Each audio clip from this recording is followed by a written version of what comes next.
Philadelphia made the choice between Simmons and Embiid, and they chose the employee who is there, the highly compensated employee who is there less than half the time.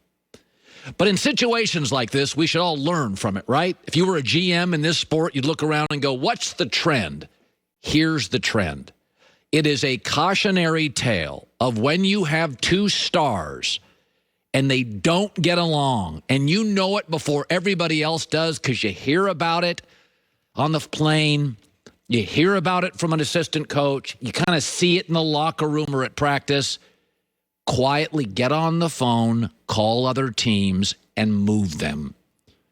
Because Philadelphia now is not going to get much for Ben Simmons. His indifference is frightening. He just doesn't appear to want to get better at his weaknesses, and Embiid is always hurt.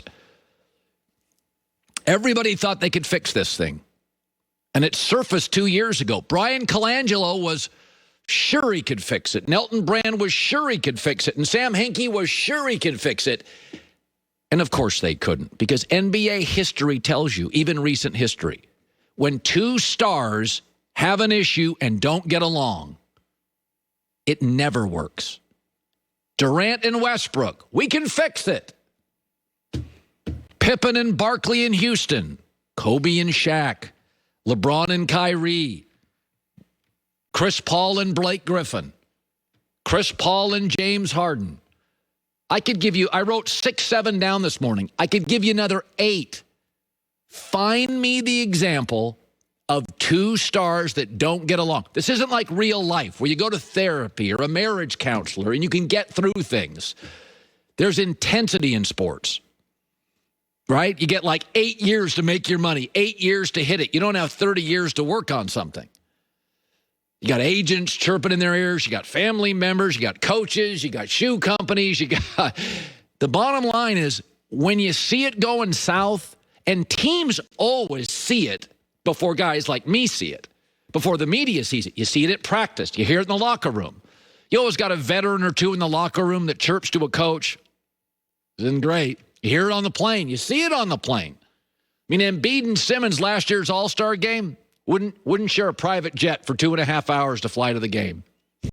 I mean, those guys fly big jets. You could sit in one side, one in the back, one in the front. No, wouldn't do it. So this is another example. You know, I can sit here and criticize Philadelphia, but Daryl Morey took it over. Everybody tried to make it work. 3 different GMs. It didn't work. It never does. The NBA's got a lot of things I love about it. I talk about it all the time. But it is an ego league. Players now make millions in social media, 8 figures in shoe deals, 8, 9 figures in basketball. They have power. It's always been a labor-first league over a coach's or a GM's league. And when the stars don't get along, there's no real motivation to fix it. I'll just go elsewhere and make my money and be happier and be the guy on the team.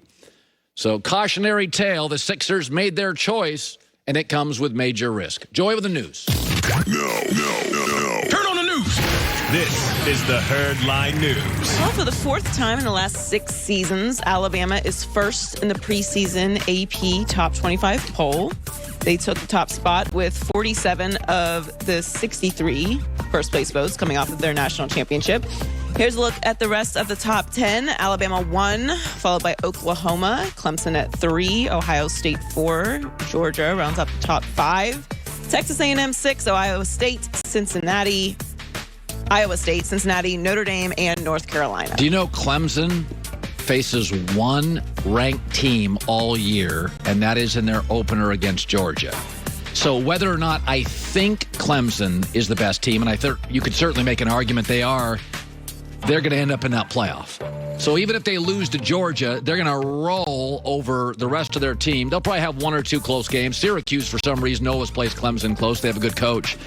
But that's the reality. We've talked about college football's number one issue, which is they don't have a CEO. Right. So they don't have a schedule maker like the NBA does, or baseball, or the MLS, or hockey. Or UFC, by the way. Dana White makes the fight, so you get competitive fights. So Clemson plays one ranked team.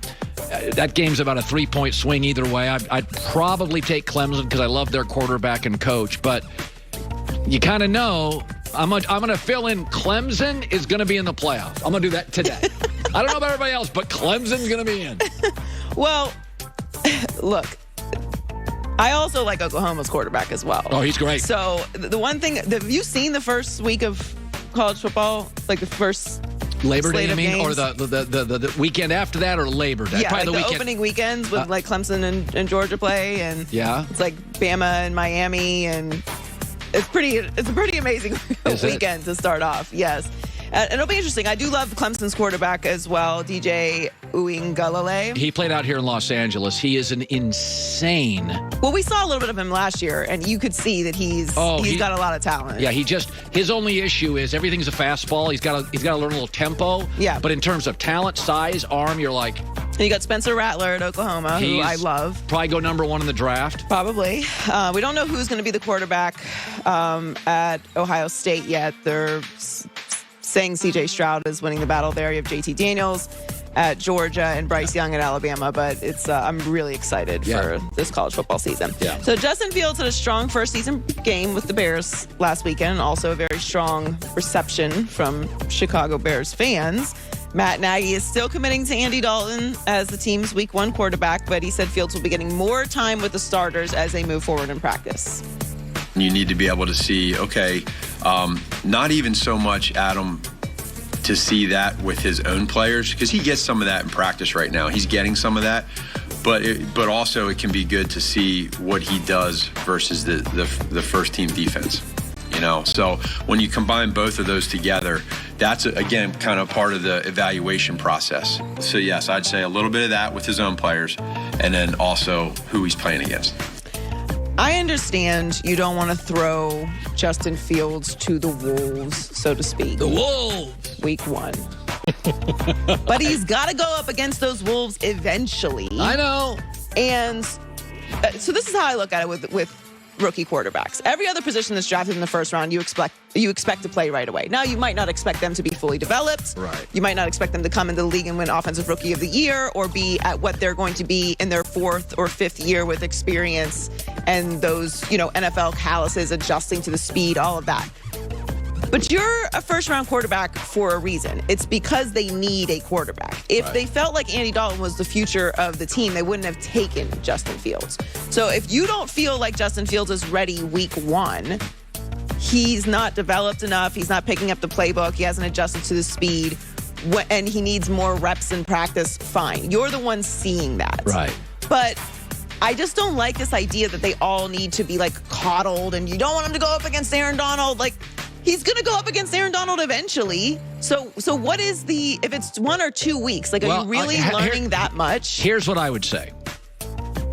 When my kids get their license, I don't advise them to jump on the 401